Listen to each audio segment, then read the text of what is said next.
Rain and ash mingled with the acrid scent of blood upon the wind as Robert Baratheon fell from his horse in the heat of battle. The clash of steel had filled the world just moments before. Cries of men locked in mortal struggle, war horses rearing and screaming, the battered standards of stag and falcon and direwolf straining against a storm-racked sky. No one could quite believe their eyes when the mighty Lord of Storm's End, the man whose booming laugh so often soared above the din, pitched forward half-limp onto the churned mud below. At first, some thought it was a feigned fall, a cunning tactic to lure his foes closer. Yet, the blood soaking through his dented breastplate told a grim truth. The unstoppable storm that was Robert Baratheon had been dealt a fatal blow. Stannis Baratheon saw it all. His face, drawn and pale with tension, showed a flicker of shock that he quickly buried behind the same stony mask he had worn since the rebellion began. Eddard Stark, too, bore witness, arriving too late to prevent the devastating strike. The next moments unspooled in confusion. Torn between continuing the fight and saving Robert, many of the Baratheon and Stark retainers hesitated, leaving them open to the fury of the Targaryen swords still in the field. Thunder roared above as clouds gathered and lightning cracked, as though the sky itself wept at the tragedy unfolding below. Ned dropped from his own horse, his boots sinking into the mud. A wide-eyed page clutched at Ned's cloak, asking if the day was lost, but Ned pushed past him, ignoring the ring of men shouting orders and the clang of steel on steel. He reached Robert's side, kneeling in the muck. Robert, once so giant and broad, seemed strangely small on the ground, blood staining the russet whiskers of his beard. His eyes, half-lidded, blinked in recognition at his old friend. He tried to speak, but the words died in a gurgle of red foam. "Robert!" Ned's voice rose in desperation above the storm and the screaming men. He pressed a trembling hand over Robert's wound, as if the meager gesture might hold the warrior's life in place. "Hold on. By the gods, hold on." Stannis knelt on Robert's other side, ignoring the chaos swirling around them. "We need to get him away from the battle," he said tersely. "We cannot lose him here." His tone gave no hint of the grief or fear that churned in his belly. Duty bound him. The elder Baratheon was not only his brother but the rebellion's figurehead, the spark that lit the conflagration. Robert's death would be a disaster for their cause, and perhaps for the realm itself. They fought to drag Robert away from the front lines, while a handful of loyal men-at-arms formed a perimeter around them. Arrows whipped by, and the smell of smoke mingled with the tang of steel. Somehow, they found refuge in the lee of a half-collapsed barn near the edge of the battlefield. Rain dripped through the sagging roof. A battered maester from Storm's End tried to examine Robert's wounds, but it was clear the blow that had cleaved through his breastplate was mortal. Red coughed out of Robert's mouth at every ragged breath, and though he tried to speak, no words formed. Ned cradled his friend's head in his lap. Memories assaulted him. Robert's laughter as they sparred in the yard, the day they had become wards together at the Eyrie under Jon Arryn's watchful eye, the gentle but mischievous glint in Robert's eyes when he teased Ned for being too solemn. It was unthinkable that Robert's heart, once so fiercely alive, was failing before him. "You must keep fighting," Robert managed at last, forcing the words through bloodied lips. Each syllable sounded like a mountain's worth of effort. "Lyanna, promise me." Those were nearly his last words. But Ned could not allow Robert to slip away with that heartbreak on his lips. "We will free her," Ned promised fervently, tears mixing with rain. "Robert, I swear to you on the honor of my house." Stannis bent close. Though his voice was quiet, it pulsed with a furious determination. "We will not let this rebellion die. The Targaryens will be brought to heel." An echo of a smile, or perhaps a trace of old pride, flickered in Robert's eyes. Then he choked on blood, body tensing once more. With a final, shuddering exhale, the warhammer of the rebellion was gone. A hush fell upon that corner of the battlefield as those closest realized Robert Baratheon's heart had given its last beat. The king's men who had pursued them into the barn came face to face with the sight. Ned Stark, head bowed in deep sorrow, and Stannis Baratheon rising to his feet, stoic and still, blood-soaked sword in hand. For a moment no one moved, and then the Targaryen soldiers retreated a step, as though the specter of Robert's loss cast a strange, new shape over the fight. Some wore pity in their eyes, others only grim satisfaction. Their respite lasted mere moments. Shouts outside reminded them that war waited beyond these broken walls. Ned gently let Robert's head rest on the dirt floor, closing his eyes one last time. Then he stood, pulling his sword free of its sheath. In his silence, there was a vow of vengeance. Stannis allowed himself just a breath to look down upon his brother. A wave of rage and heartbreak flared behind his stern gaze. Yet the moment was fleeting. He was Lord of Storm's End now, the next in line of House Baratheon. The duty to carry on this war, to avenge Robert and rescue Lyanna Stark, fell heavy upon his shoulders. Though his face betrayed little, he felt a fissure form in his soul, a raw emptiness that threatened to swallow him whole. He would not let it. Duty was stone. "We must rally the men," Stannis said, turning to Ned. Ned nodded stiffly. Together, they made their way from the barn's ruin, stepping again into the raging fray. The Targaryen force here was mostly scouts and outriders, for the main body of royal troops had yet to converge. The Crown had learned of Robert's presence in this region. His successful raid or rumored presence was what had drawn them. In that sense, Robert had stumbled into an ambush that cost him his life. Fighting side by side, Ned and Stannis hacked and slashed a path clear. Their men, seeing their leaders return to the field alive, rallied in a desperate surge of vigor. Word spread quickly, as it does in the chaos of battle. Robert had fallen, and the rebellion now belonged to House Stark and the remaining Baratheons. The knowledge sparked panic in some, renewed ferocity in others. In the end, it was enough to send the Targaryen outriders scattering. They could claim a victory of sorts, if any day where Robert died could be called a victory. When dusk arrived, Ned's forces and Stannis's battered host set camp in a small, half-burned village. Soldiers walked as if in a trance, shoulders slumped. The usual rowdy celebrations of a triumph were nowhere to be found. Instead, men drank in morose silence, or crouched by cold fires, worn faces turned to the sky. Within the largest intact structure, a barn they had cleared of debris, Robert Baratheon's body lay in state, draped in what pieces of cloth they could manage. Rain dripped on the roof, a mournful percussion. Ned stood just outside the barn's open doors, arms folded across his chest. Grief battered him in waves. He kept recalling every memory. Robert's wide grin when they'd first spoken of the rebellion, the oath they'd sworn to defend Lyanna, the unstoppable passion that had drawn half the realm to Robert's side.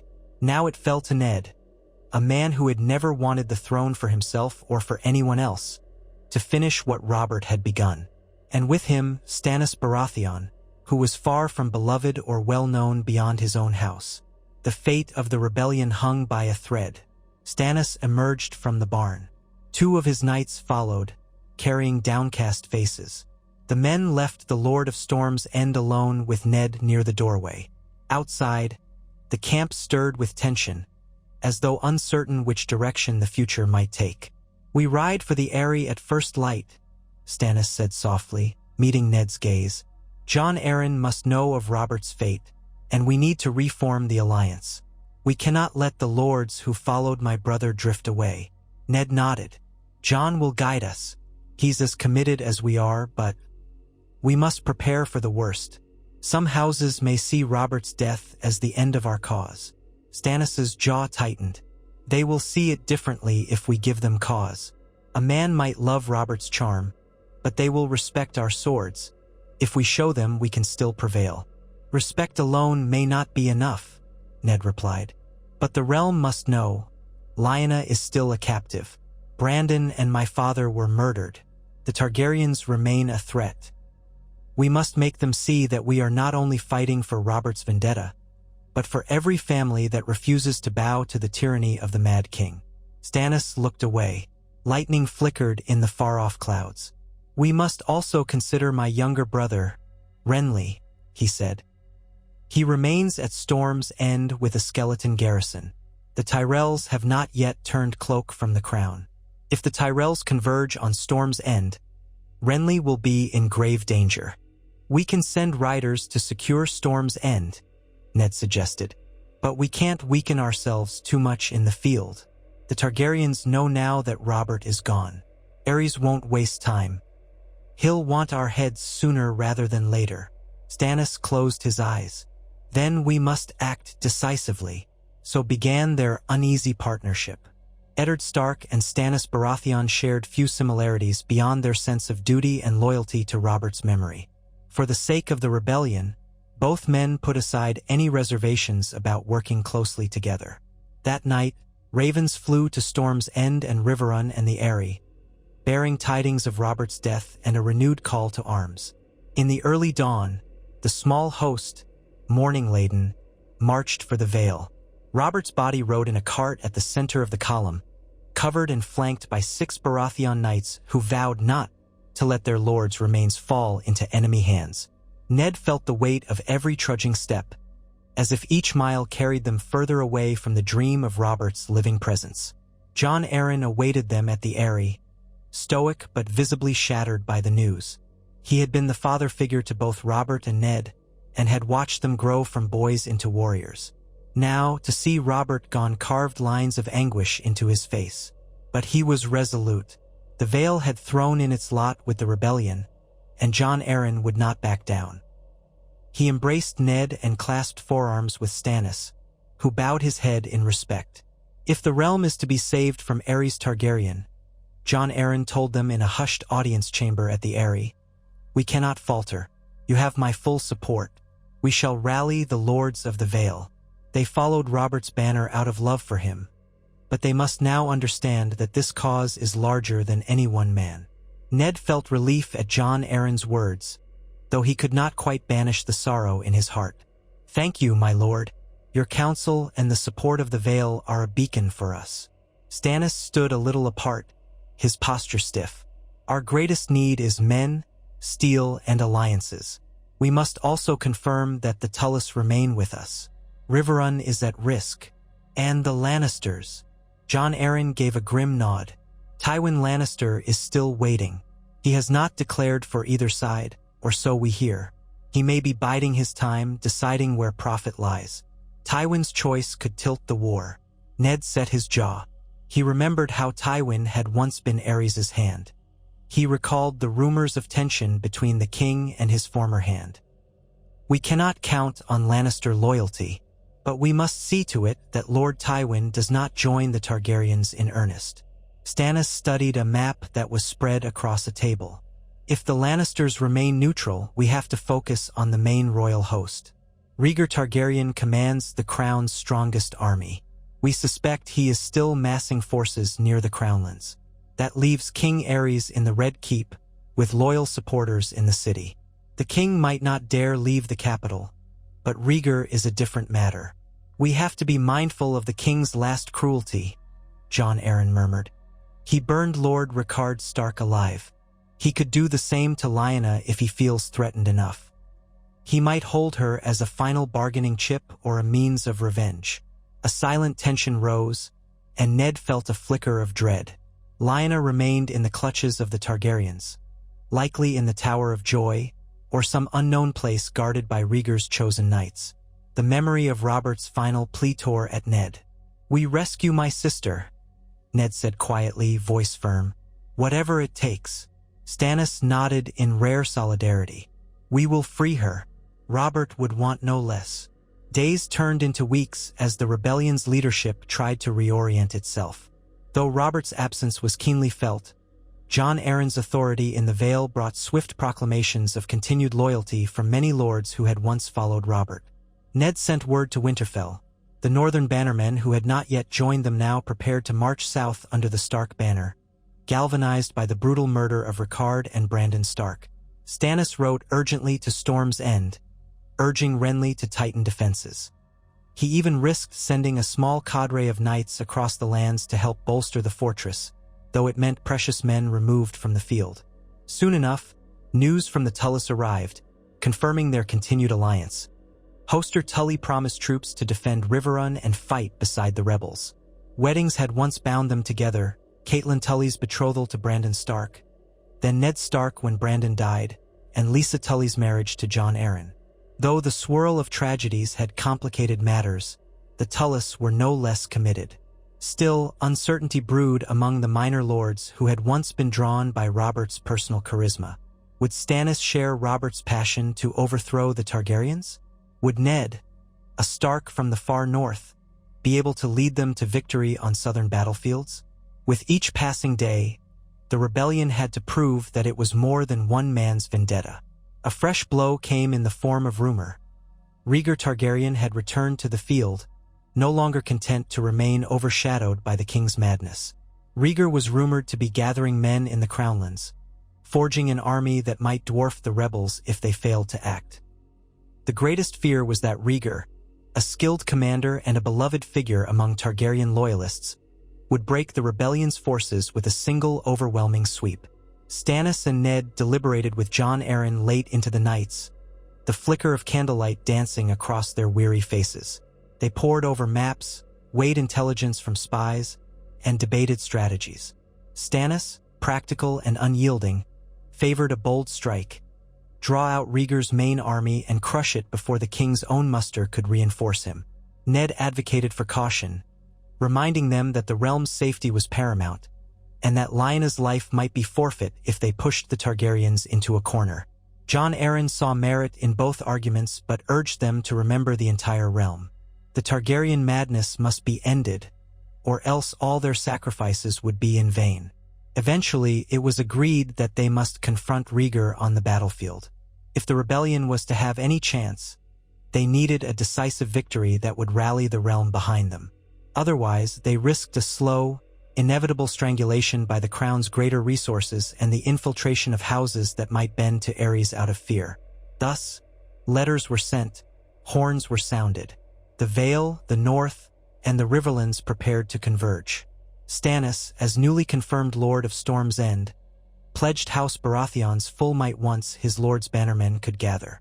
They set a plan to unite these forces near the banks of the Trident, an echo of the fateful place where Robert had once planned to meet the Targaryens. Meanwhile, an undercurrent of suspicion gnawed at Ned. Rhaegar was cunning. He might move Lyanna to a more secure location, or even use her as a bargaining chip if he met Ned in the field. Ned also worried about the potential for Aries to unleash wildfire or turn the realm to ashes if his cause was truly lost. But they had no choice. The realm had endured the king's cruelty far too long. All or nothing, like a dice roll of the gods. As the rebel armies marched southward, a sense of momentum grew in the camps, though the men walked without the joyful swagger they'd once had under Robert's presence. No songs of the Battle of the Bells or of Robert's mighty warhammer were sung now. Instead, a grim hush fell upon them. They would do what must be done. At times, Ned worried that morale might break. Robert had given them hope and a figure to rally behind. Now they had only duty and righteous cause. Sometimes that had to be enough. One evening, as the northern host marched closer to the Riverlands, Ned and Stannis sat together by a low-burning fire, surrounded by the quiet of the night. Most of the army slept, the distant hush of many men breathing in tents drifting across the plain. Their camp was ringed by scouts, watchfires glowing against the black sky. "You were closer to my brother than anyone," Stannis said suddenly, staring into the embers. "What would Robert do now?" "In our position," Ned paused, remembering the boisterous, full-throated man who had led them. He would move swiftly, press the advantage at any sign of weakness in the crown's forces. He would trust his instincts on the battlefield. A sad smile touched Ned's lips, and he would remind us that even if the entire realm stands against us, we fight for our loved ones. He believed that the Targaryens had to fall, not just for Lyanna's sake, but to free the realm from their madness. He rarely used so many words to say it, but that was his driving passion. Stannis was silent a long time. The faint light revealed the lines of strain on his face. "I cannot fill that role, Ned. Men do not love me, but they will follow me if I show strength. A man is more than just how others love him. Ned said. "You and Robert were always different, but you have your own merits. If we fight with honor and skill, men will follow. We cannot be Robert, but we can carry his cause forward." Stannis's mouth tightened as if to hold back an unwanted swell of emotion. "So be it," he said quietly. The next day, their vanguard clashed with the outskirts of Rhaegar's scouts. Skirmishes erupted in farmland and along muddy roads. The Targaryen outriders seemed to be probing, testing the rebels' positions. Ned quickly moved to secure the river crossing that would serve as the pivot point for his meeting with the Tully forces. Hoster Tully arrived soon after, bringing a formidable host of Riverland knights and levies. With him traveled his daughters, though they were sequestered in the safety of Riverrun rather than at the front lines. He greeted Ned with a fatherly embrace. "Your father would be proud of you, Eddard," Hoster said, "though I wish we did not have to meet under such dire circumstances." Ned bowed his head. "I only wish we could have ended this war before more blood was spilled. But Robert fell, and we must finish his work." Stannis joined them, exchanging nods with Hoster Tully. "We must face Rhaegar soon, or risk him drawing more loyalists to his banner." It said many Stormlords who might have joined Robert now waver, uncertain about me. "If we let this linger, the Crown's supporters will exploit the doubt." Hoster agreed. "Then let us meet Rhaegar on ground of our choosing. The Trident remains the best place to stop a force marching north from King's Landing." So the rebel army positioned itself along the broad banks of the river. Scouts reported that Rhaegar's main force was approaching from the southeast, a great host indeed. As the day of reckoning approached, Ned found himself haunted by a swirl of thoughts. He pictured Rhaegar's silver hair glinting in the sun, as the man was said to be a fearsome fighter yet also thoughtful and distant. Ned's anger burned at the thought that Rhaegar had stolen away Lyanna, but Ned was equally mindful that Rhaegar was a talented commander who would not make foolish mistakes. Stannis took command of the center. Jon Arryn and the Vale men formed the left flank. Ned and the northern host, supported by Tully levies, formed the right. Every man's nerves were strung tight as a bowstring. They rose at dawn to the sound of horns, forming ranks across fields that had once grown barley and corn. The morning was cool, with a thin fog rising from the waters of the Trident. As the sun climbed, the Targaryen banners came into view, shimmering like distant flames. The sound of thousands of soldiers marching set the ground trembling. When both armies were arrayed, they closed the distance slowly, each side cautious, waiting for some sign of weakness. Ned observed the Targaryen lines, searching for Rhaegar himself. The Dragon Prince was near the front, clad in ornate armor with the three-headed dragon sigil. His presence sparked roars of devotion from his men, just as Robert's once had among the rebels. Ned felt a pang. Robert had always said Rhaegar was the main threat, the man he had to kill to retrieve Lyanna. Now, with Robert gone, the duty fell to another. The horns sounded. The two armies surged together in a thunderous clash. Cavalry thundered across the churned soil, lances bristling. Arrows laced the sky. Infantry lines slammed into each other, steel biting into flesh. Where cries gave way to screams.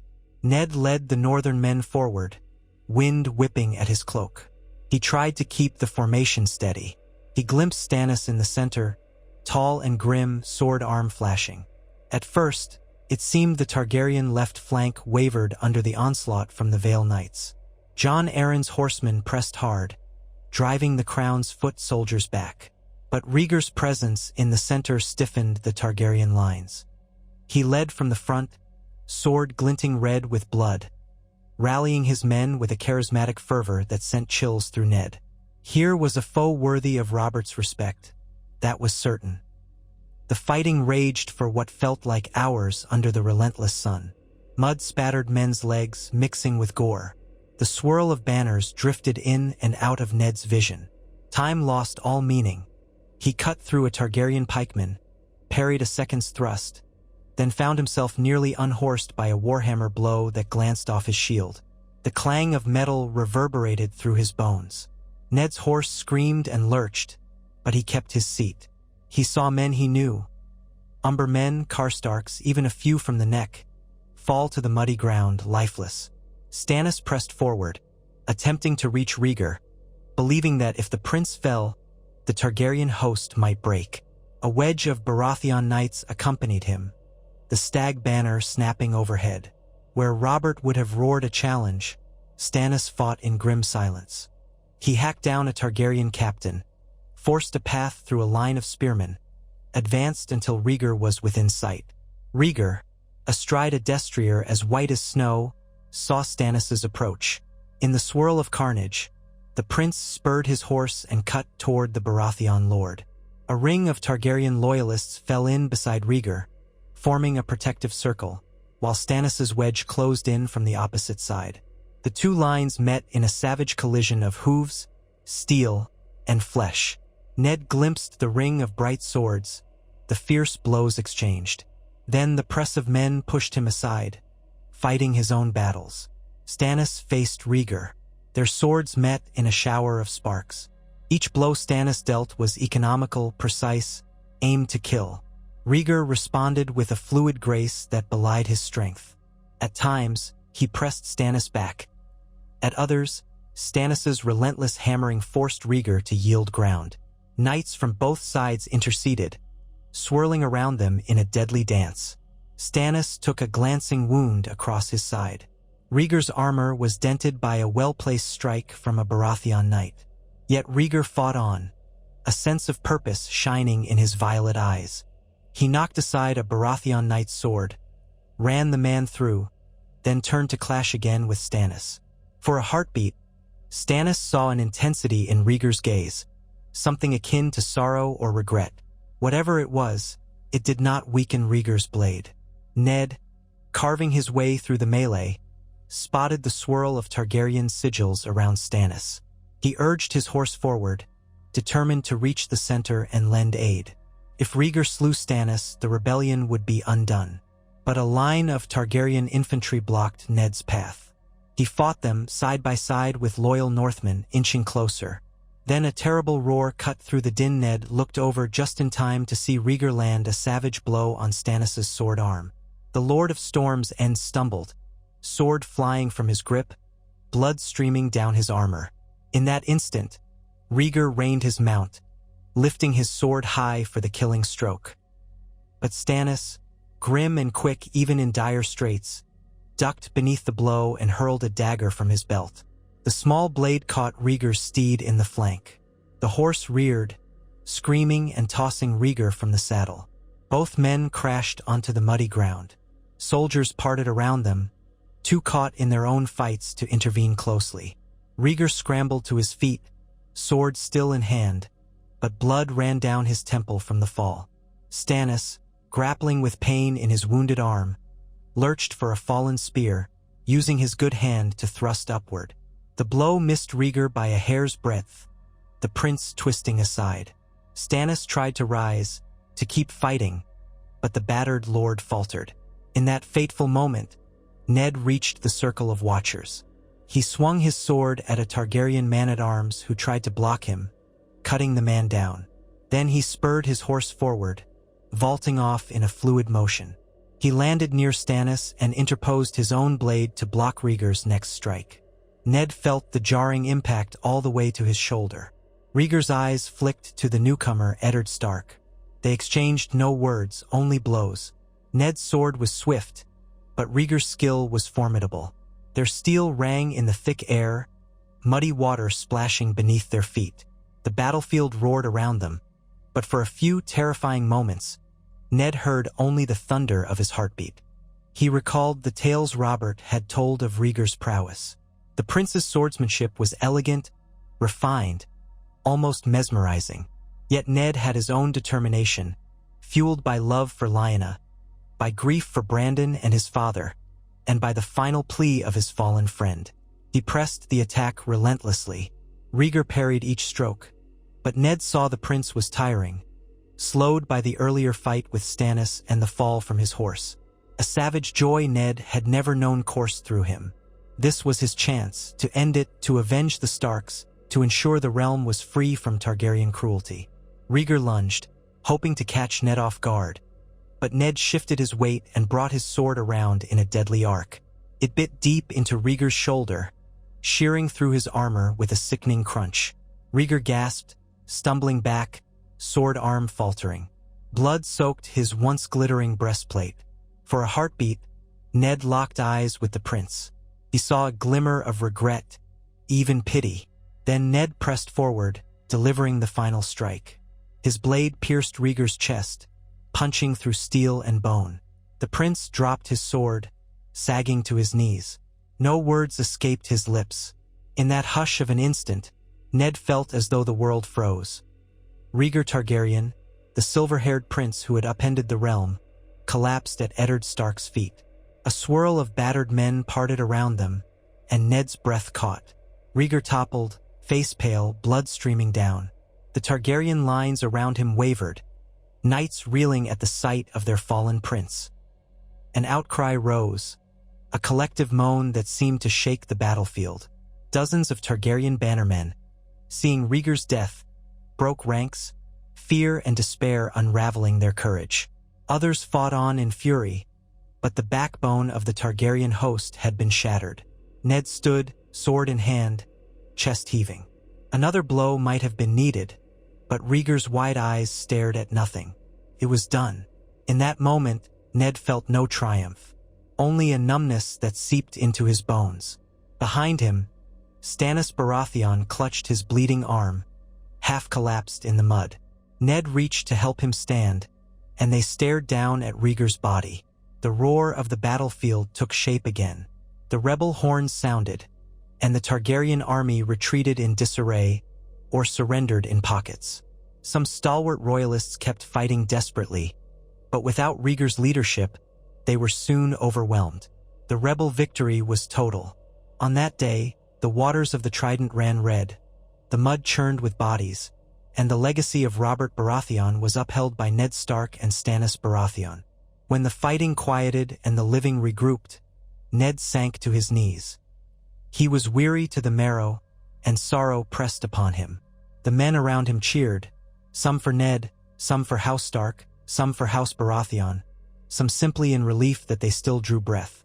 Jon Arryn, who had directed the left flank to victory, dismounted and joined them. His face shone with tears as he saw Ned and Stannis alive.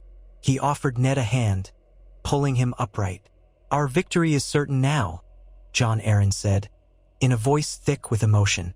"The Mad King has lost his son and greatest champion. The rebellion stands." Stannis, wincing from his wound, managed a nod. "We must press on to King's Landing before Aries can rally. He may do something desperate. The city could still stand with loyal gold cloaks, or the Lannisters could intervene. We should not pause." Jon Arryn agreed. "We will treat the wounded, reorganize, and march as soon as possible." Ned hardly heard them. He stared at Rhaegar's corpse. This was the man who had spirited away Lyanna, but he had died without revealing her fate. Had she been hidden in the Red Keep, or in Dorne, or at the Tower of Joy? The question gnawed at Ned's soul. Within 2 days, the rebel army began its advance on King's Landing. Scouts galloped ahead, bringing back reports that the city was in turmoil. Rumors abounded that Aries was ordering wildfire caches placed throughout the capital, threatening to burn the city rather than let it fall. The name Rossart, a royal pyromancer, was whispered with dread. But then came a startling twist. Tywin Lannister, after long neutrality, had mobilized a massive force and was marching on King's Landing as well, under the pretense of joining the king's side, if one believed the rumors. Another version of the story said Tywin meant to betray Aries and open the gates for the rebels. No one could be certain. Jon Arryn led a vanguard of knights to approach the city swiftly, while Ned, Stannis, and the bulk of the army trailed. The roads were strewn with refugees fleeing the capital, fearful of the fires or the sack that might follow. Desperate peasants lined the roads, begging for mercy, food, or safe passage. Ned's heart clenched at the sight, reminding him that their war was not only about personal revenge, but also the fates of thousands of innocents. When they reached the outskirts of King's Landing, columns of smoke rose from the city walls. The gates had been thrown open, and Lannister men poured in. By the time Ned, Stannis, and Jon Arryn arrived, the city had been taken in a swift and brutal assault. Tywin Lannister, it was said, had feigned loyalty to Aries until the moment he stood before the gates, only to lead his men in sacking the city once they were admitted. Amid the carnage, the gold and crimson banners of House Lannister draped the ramparts. The streets inside ran red with blood. The terrified city had surrendered to the lion, but the lion was ravaging it all the same.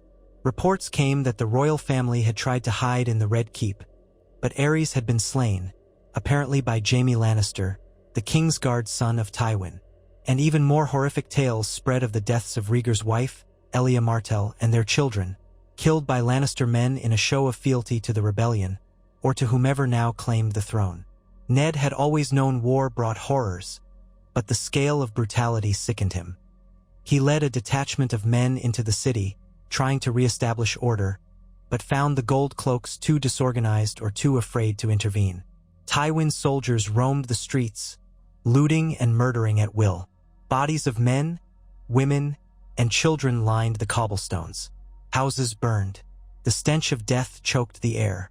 With Stannis at his side, Ned forced his way into the Red Keep, determined to see if Lyanna might be there, and to stop the bloodshed if he could.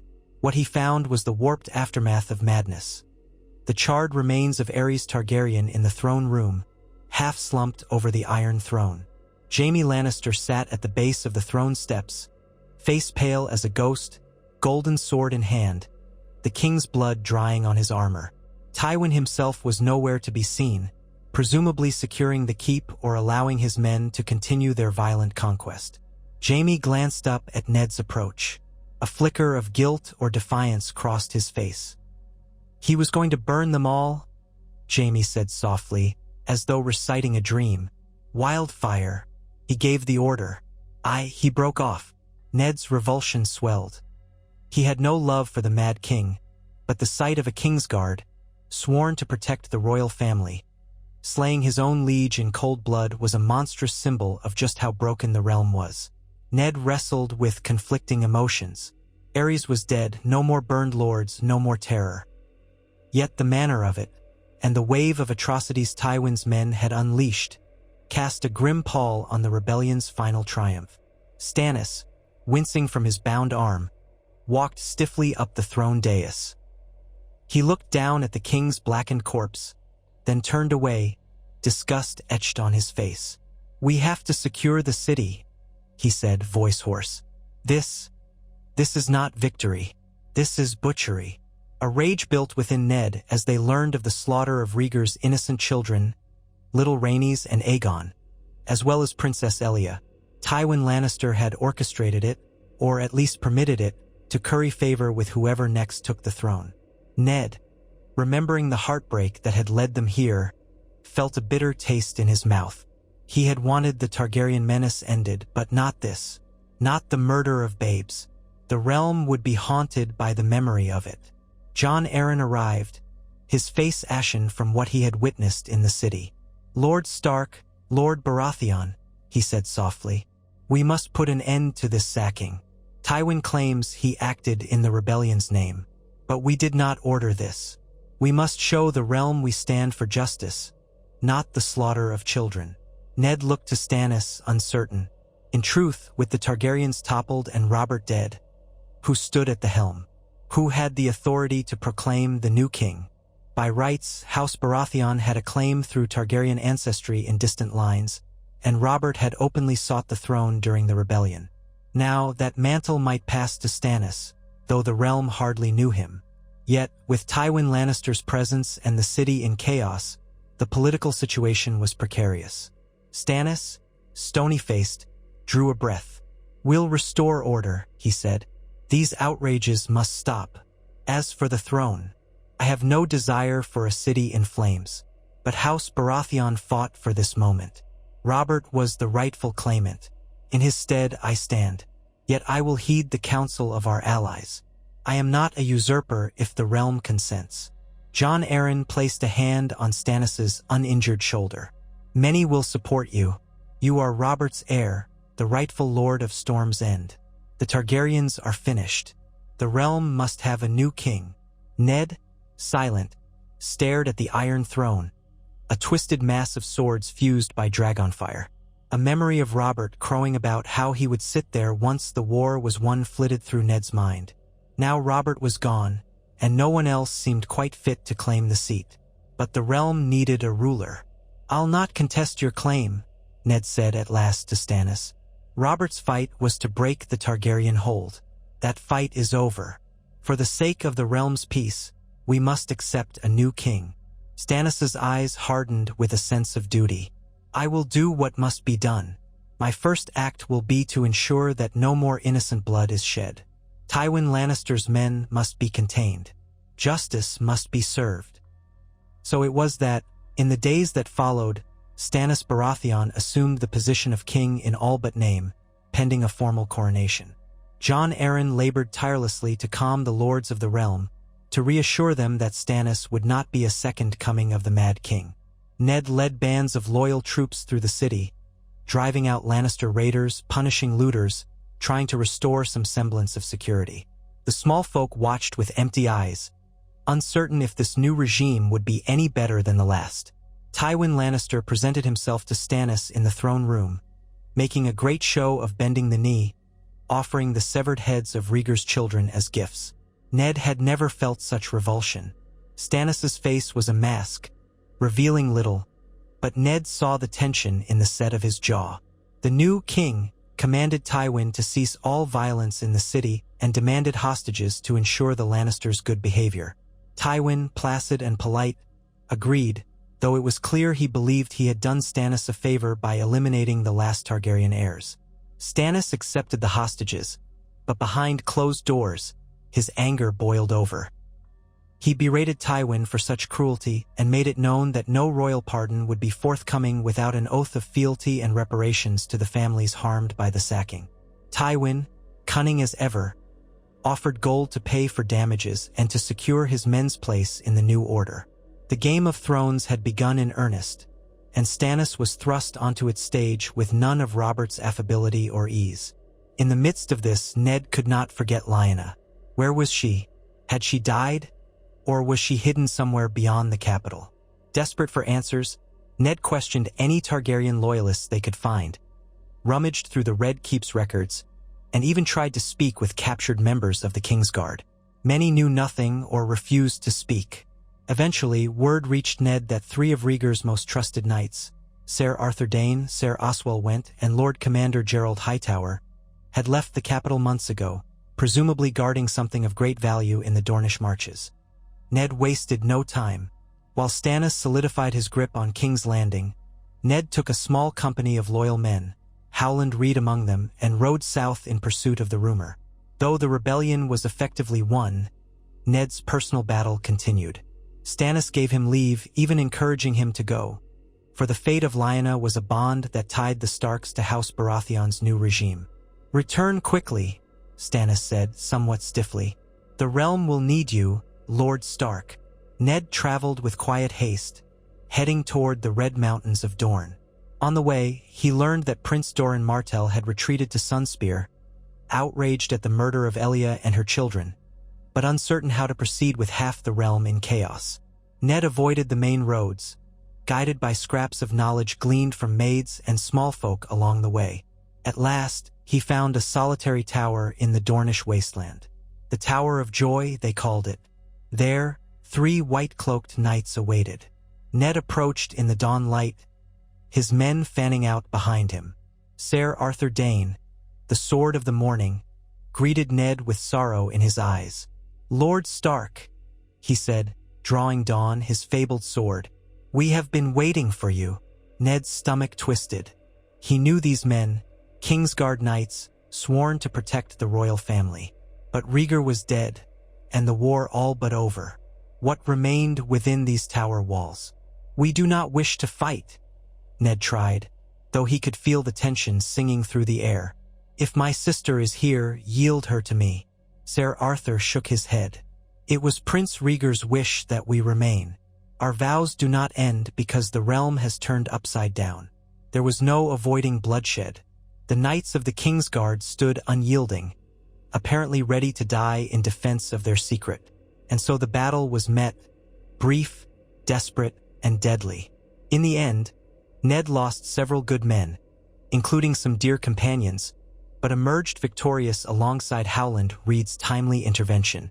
Sir Arthur Dane was struck down, though it nearly cost Ned his life. Inside the tower, Ned found Lyanna Stark, pale and feverish, lying in a bed stained with her own blood. Her lips were cracked, and she seemed on the verge of delirium. The smell of death clung to the tower, yet she was still breathing. Ned dropped to her side, tears streaming down his cheeks as he grasped her hand. She forced her eyes open, recognized him after a moment's confusion. "Ned," she whispered, voice trembling. "You came." He could hardly speak for the wave of relief mixed with terror. "You're safe now," he said softly, though the blood staining her sheets told him how fragile her life might be. A child's wail drew his attention, and he turned in astonishment. In a small cradle by the bedside lay an infant, dark-haired, with watchful eyes that belied his youth. Ned's heart lurched. Lyanna let out a shuddering breath. "Promise me," she murmured, grasping Ned's wrist. "Promise me you'll keep him safe. Rhaegar's child." Her tears spilled, whether from fear or regret or love. "The realm will kill him. For who he is. Promise me." Shock roared in Ned's ears. He had known Rhaegar had taken Lyanna, but this... a child? A Targaryen child? He felt faint, but he could not abandon his sister in her final hour. "I promise," he whispered, tears blurring his vision. "No one will harm him, on my honor." Lyanna gave a shaky nod, relief flooding her features. Then her eyes closed, and her grip loosened. Though Ned called her name again and again, her breath stilled. Grief overtook him. He knelt there, trembling, his sister's final plea echoing in his mind. The child, Jon, Lyanna had said, stirred in the cradle, emitting a small cry. Ned lifted the boy gently, a swirl of conflicting emotions. He remembered Robert's fierce hatred of Targaryens, the vow the new king, Stannis, had made to eradicate the last seeds of Targaryen rule. And yet Ned had sworn to Lyanna. He would honor that promise, no matter the cost. So Eddard Stark rode north with the babe hidden among his retinue, passing it off as a child of his own making. He had to maintain the secret to keep the boy alive. He told his men only that the infant was his bastard from a liaison during the war. Many disapproved or murmured, but who would question the honor of Eddard Stark openly? When Ned returned to King's Landing, he found Stannis crowned king on the Iron Throne, the city still reeling from the Lannister atrocities, the realm in need of healing. Hostages from Dorne, the Westerlands, and the Reach were being taken to ensure peace. Tywin Lannister had been confirmed as a major lord in good standing, albeit with a dark stain on his name for the deaths of Elia and her children. The Martells howled for justice, but with their prince's family butchered, the lines of negotiation were precarious. Ned laid Lyanna's body to rest in the crypts of Winterfell, as she had wished, after obtaining her remains from that lonely tower. In so doing, he closed one chapter of sorrow, though the burden of her final secret weighed heavily upon him. The boy Jon he took to Winterfell to raise as his own. Catelyn Tully, his betrothed-turned-wife, looked upon the child with wariness, but Ned said little beyond what was necessary. In the capital, King Stannis began his reign with an iron hand. He disbanded the remaining pockets of Targaryen loyalists, seized caches of wildfire, and put the pyromancers under strict control. He forced Tywin Lannister to pay restitution to the crown for the damage inflicted in the sack, and while Tywin complied, it bred a simmering resentment that would not soon fade. He placated the Martells with promises of alliance and a vow to punish those directly responsible for Princess Alya's murder, eventually sacrificing a few of Tywin's men to appease Dornish honor. It was enough to avert open war, but enmity lingered. Yet the realm was done with Targaryens, or so it seemed. Viserys and Daenerys, the last known Targaryen children, had fled across the narrow sea with a few loyal retainers. Stannis declared them outlaws and set bounties on their heads, though no one had yet found them. A new era had begun, shaped by the stoic presence of King Stannis Baratheon and his foremost ally, Lord Eddard Stark. In the years to come, many in the Seven Kingdoms would look back upon Robert's rebellion and see the moment Robert Baratheon died as a turning point. Without the spirited, larger-than-life hero to guide them, the rebels had stumbled and nearly lost hope. But Ned Stark's unwavering honor and Stannis Baratheon's relentless determination had carried them to victory. The cost was high. Blood soaked the Trident, and children's bodies lay broken in the capital, not to mention the silent heartbreak of Lyanna's fate. King Stannis never inspired the love Robert might have, nor did he command the adoration Rhaegar once held. He was a stern king, a fair but inflexible ruler who exacted justice with the same steel in his eyes that Ned had glimpsed on the battlefield. The great houses bent the knee, many grudgingly, but peace settled over the land in a tenuous hush. Ned Stark returned north, bound by more than just his own responsibilities as Warden of the North. He carried the knowledge of Jon's true parentage like a hidden blade, ever aware that revealing it could plunge the realm into chaos and cost the boy his life. Occasionally, letters from the capital arrived, asking Ned's advice on matters or instructing him to quell some northern dispute in the name of King Stannis. Ned complied with quiet diligence, longing only for the peace of Winterfell's halls. There were no joyous feasts celebrating the end of the war, no triumphant parade for a conquering king. The realm had been battered and broken by years of violence and the monstrous final days of Aries Targaryen's reign. Rebuilding would take time and coin and the patience of men.